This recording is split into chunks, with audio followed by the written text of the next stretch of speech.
Hi friends, வணக்கம். Welcome to Selva institute. நம்ம இன்றைக்கி இந்த வீடியோவில் ஸ்போக்கன் இங்கிலீஷில் கன்ஃபியூஸ்ன்ற வேர்டுக்கு நிறைய விதமான அர்த்தங்கள் வேறு சுச்சுவேஷன்ஸில் யூஸ் ஆகும். அதுதான் ரொம்ப சிம்பிளான ஒவ்வொரு சென்டென்ஸை வச்சு பார்க்க போகிறோம்.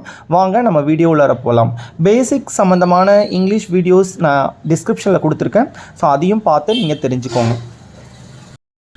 கன்ஃபியூஸ் அப்படின்னா verb, confusion noun. Confused, confusing ரெண்டுமே அட்ஜெக்டிவ்ஸ் தான். அட்ஜெக்டிவ்ஸில் ரெண்டு டைப் இருக்குது. ஒன்று இடி எண்டிங் அட்ஜெக்டிவ், இன்னொன்று ஐஎன்ஜி எண்டிங் அட்ஜெக்டிவ் அப்படின்னு சொல்லுவாங்க. சரி, இப்போ எல்லாத்துக்கும் நம்ம மீனிங் பார்க்கலாம். இது எல்லாத்துக்குமே குழப்பம் அப்படின்ற அர்த்தம் தான். ஆனால் இதை வச்சு எப்படி சென்டென்ஸ் நம்ம பார்க்குறது, எல்லாத்துக்கும் வேறு அர்த்தங்கள். இது நம்ம எப்படின்னு பார்க்கலாம். ஃபஸ்ட்டு கன்ஃபியூஸ் வச்சு ஒரு எக்ஸாம்பிள் பார்க்கலாம். இதை பாருங்கள், டோன்ட் கன்ஃபியூஸ். சரிங்களா? டோன்ட் கன்ஃபியூஸ்னால் குழப்பம் அடையாத அப்படின்னு அர்த்தம்.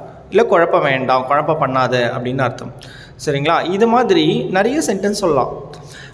இந்த கன்ஃபியூஸ்ன்றது வேர்புன்றதுனால இது வேர்பு 1, வேர்ப் 2, வேர்ப் 3 மாறும். ஸோ கன்ஃபியூஸ்டாக கூட மாறும். ஸோ அந்த மாதிரி கூட எக்ஸாம்பிள்ஸ் நிறைய இடத்துல இது யூஸ் ஆகும். செகண்ட், இந்த கன்ஃபியூஷனுக்கு என்ன எக்ஸாம்பிள் நவுன் ஃபார்மில் பார்க்கலாம். So I have no confusion, எனக்கு குழப்பம் இல்லை. ஸோ எனக்கு குழப்பம் இல்லை. ஐ ஹாவ் நோ கன்ஃபியூஷன்னா எனக்கு குழப்பம் இல்லை அப்படின்னு அர்த்தம். அடுத்து இது அட்ஜெக்டிவ்ஸில் எப்படி வரும்னு பார்க்கலாம்.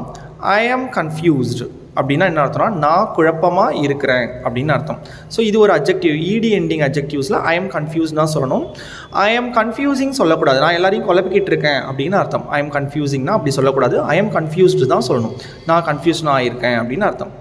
அதே மாதிரி கன்ஃபியூசிங்க்கு ஒரு example, the story is very confusing அப்படின்னா ஸ்டோரி எப்படி இருக்கான், ரொம்ப குழப்பம் தரக்கூடியதாக இருக்கான், ரொம்ப குழப்பம் தரக்கூடியதாக இருக்கான். யூஸ் கன்ஃபியூஷன், கன்ஃபியூஸ்ட், கன்ஃபியூசிங் இதான் அர்த்தம்.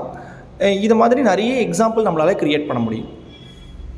இது வரைக்கும் நம்ம சிம்பிளான ஒரு சில சென்டென்சஸ் பார்த்தோம் கன்ஃபியூஸை வச்சு.